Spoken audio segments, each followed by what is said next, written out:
暗闇に Spider-Man キラリと Hey guys, Luke here, and rather than kind of sort of take you through a big fancy, lights flashing, fire, powder, sort of presentation of these comic books, I thought it'd be a little more neat to spend a little time with them and kind of go through the history of them a little bit with you guys.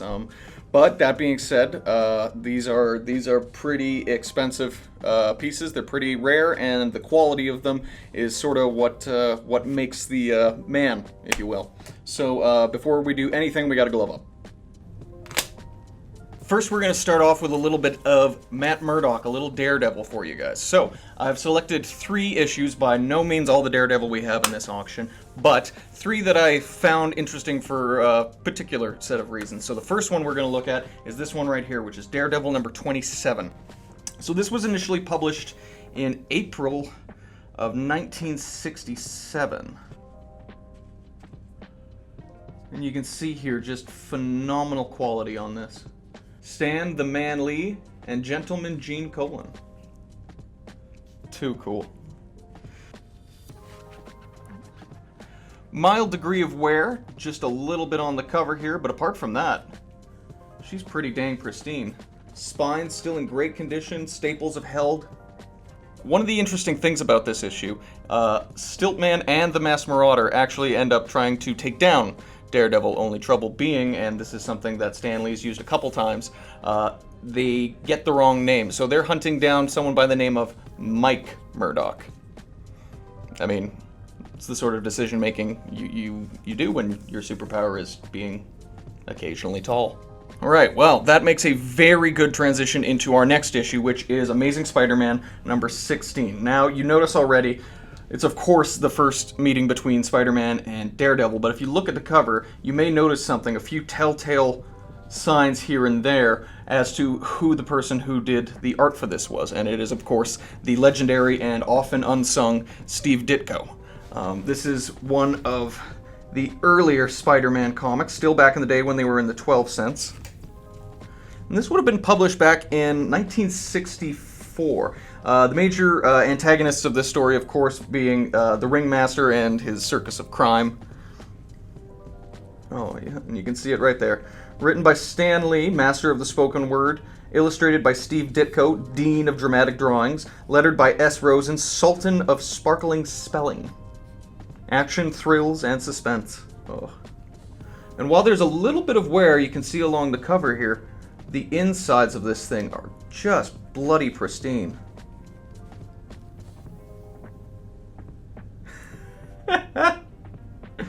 And you can also see one of the mainstays, one of the features of a lot of these old comic books is they will often feature some sort of karate seminar or learn self-defense. In this instance, boys, men, I'll help you master Yubuwaza.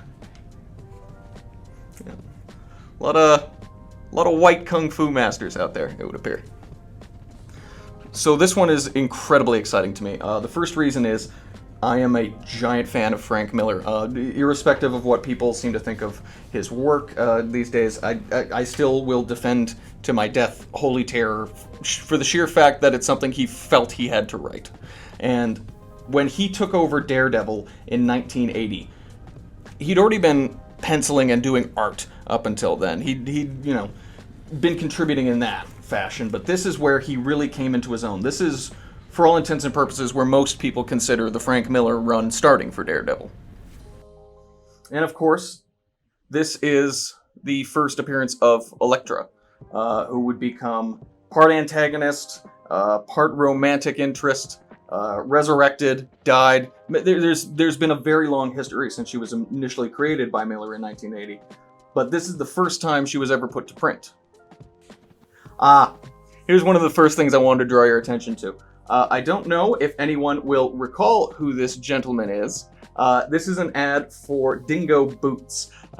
Dingo Boots was a shoe company back in the 80s and late 70s. Their spokesman at the time was a famous football player, Orenthal James Simpson. Seen here talking about how terrific his shoes are and how they help him sneak about in the wee hours of the morning. Kid's gonna be fine unless he's a waiter.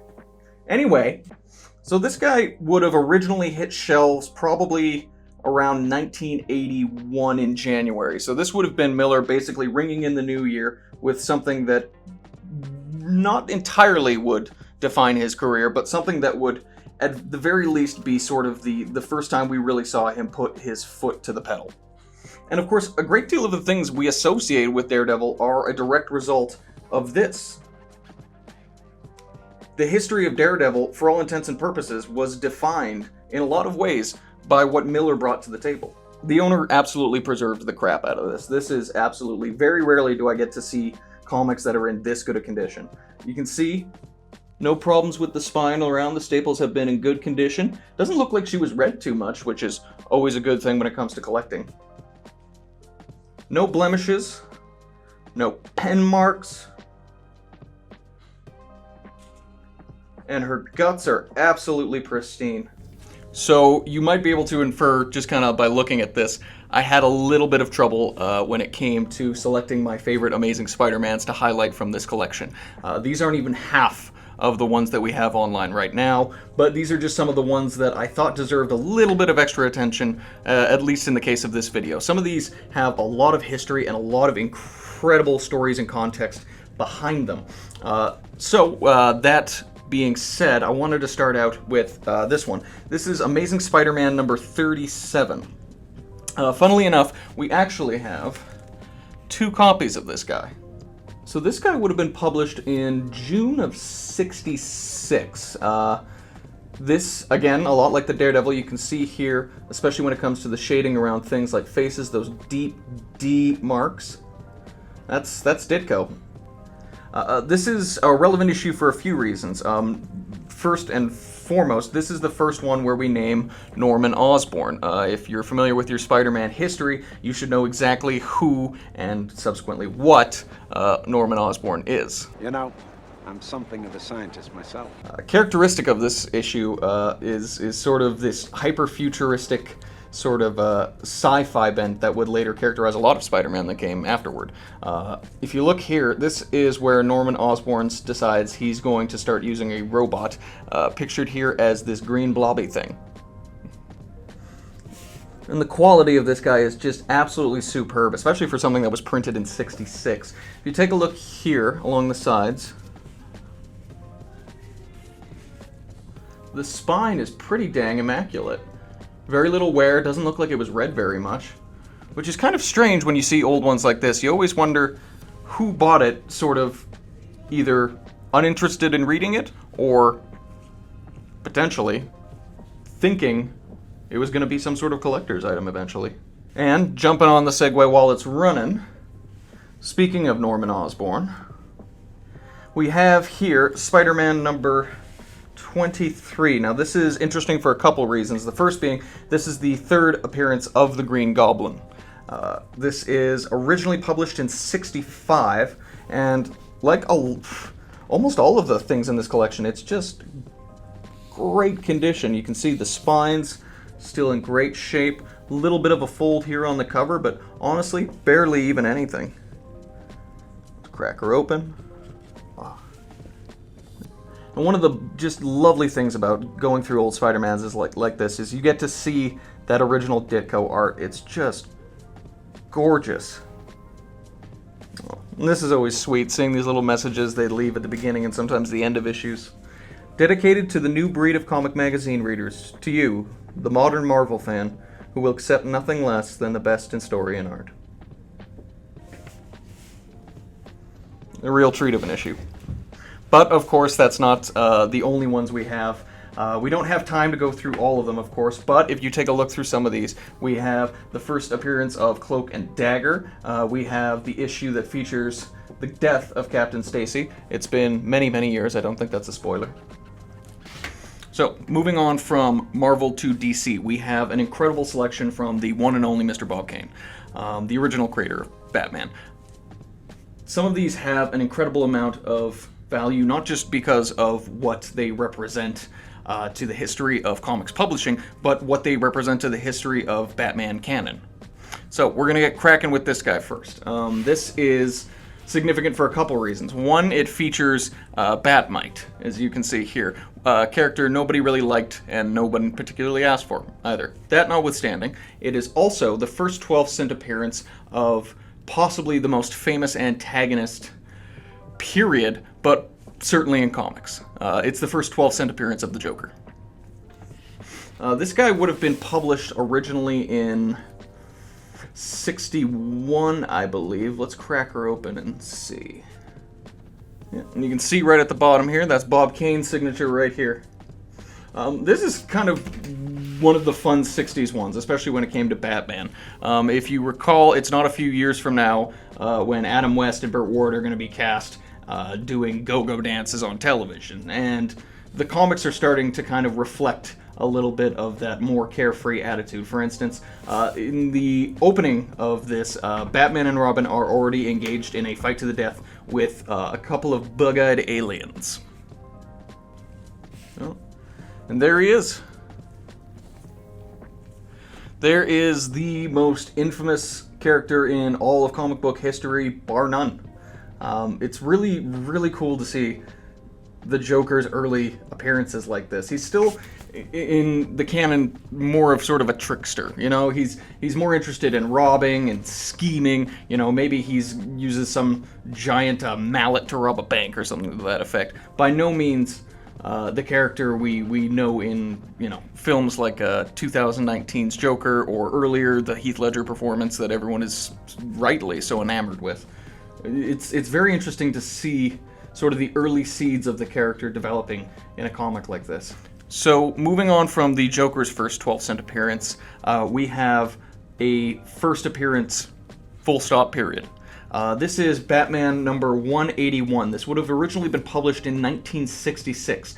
And this issue, if you've noticed the woman dressed somewhat Jolly Green Giantish on the cover there, you'll probably recognize her immediately. This is the first issue and the first appearance of Poison Ivy. Gorgeous cover, no tears, no stains. Give that a little turn. And you can see, yeah, Poison Ivy, the very first image ever seen of Poison Ivy, and she's immediately making out with Batman as Robin, you know, does all the heavy lifting. And if you look right here, you can see where that panel of Robin doing all the heavy lifting comes from. And right up here, just in the top right, is the very first kiss between Batman and Poison Ivy. Most certainly not the last. Consistently a fan favorite. She's been in, she was in the Arkham games, she was in the movies portrayed by Uma Thurman, but this right here, this is the genesis of all of it. The other cool thing about this issue is it features this Batman and Robin fold-out. Lucky for us, there's no pin marks, there's no pricks, there's no scratches, scrapes, nothing. This was never hung on anybody's wall. Nobody ever tore out the page and then just, you know, crudely pasted it back in there. This is still got the staple marks right there. So, if you are the high bid, just for historical purposes, do us a favor and don't be the guy who sticks them on a wall. Lightning round. Fantastic Four number 26. This is the first battle between the Hulk and the Thing. First appearance of Banshee in X-Men number 28. Avengers number 181, the first appearance of Scott Lang, aka the Ant-Man. Avengers number 16. This is when Hawkeye first decides to become an Avenger. He's a villain up until this point. X-Men number 94, the first iteration of the team we all know and love, and the fifth appearance of Wolverine. Tales of Suspense number 98, the first fight between Captain America and the Black Panther, R.I.P. Chadwick. And the artwork of probably the beating heart of the Conan comic franchise, Frank Franzetta. Not his Conan stuff, his lesser-known runs with the early Creepy series. Just like all hand-painted stuff, too. His early Eries, just iconic things. There's a statue of this that you can buy that I want so bad. So every auction, I feel, needs sort of a centerpiece or a crown jewel, something that all the other things can kind of orbit around, something that brings it all together. And for for my money, this is that thing. This is not the oldest thing we have in this collection. It's not even written by Stan Lee. It's you look at the lines around Spider-Man here, that's not Ditko. But this is Amazing Spider-Man number 129, and it's significant to the entire canon of Marvel that would come afterwards. This would touch so many stories, so many films, television. This would become one of those rare tent legs in a media empire that for all intents and purposes is still changing history in a lot of ways. This is the first appearance of the Punisher.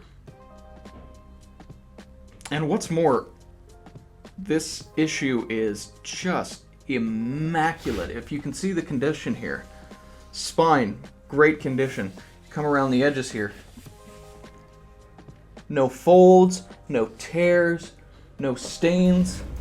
Not even an imprint I can see on the cover. It's still just absolutely gorgeous. No bleeding, nothing. The printer it came off of had to have been just gorgeous too. Something like this is just like... It's things like this that get me really, really excited about my job. So, let's open her up and let's check out a bit of history. Stan Lee presents The Amazing Spider-Man. Gary Conway, scripter. Ross Andrew, artist. The Punisher strikes twice. And there he is, shooting a statue. That's him right there. That's the first image of the Punisher. Incredible to see something like this in person. But I'm gonna have to part with her because this sale's ending soon. So if you guys want to get your hands on Frank Castle and Peter here, you just gotta be the high bid. So good luck, may the best bidder win, and hope to see you guys again soon. Bye guys.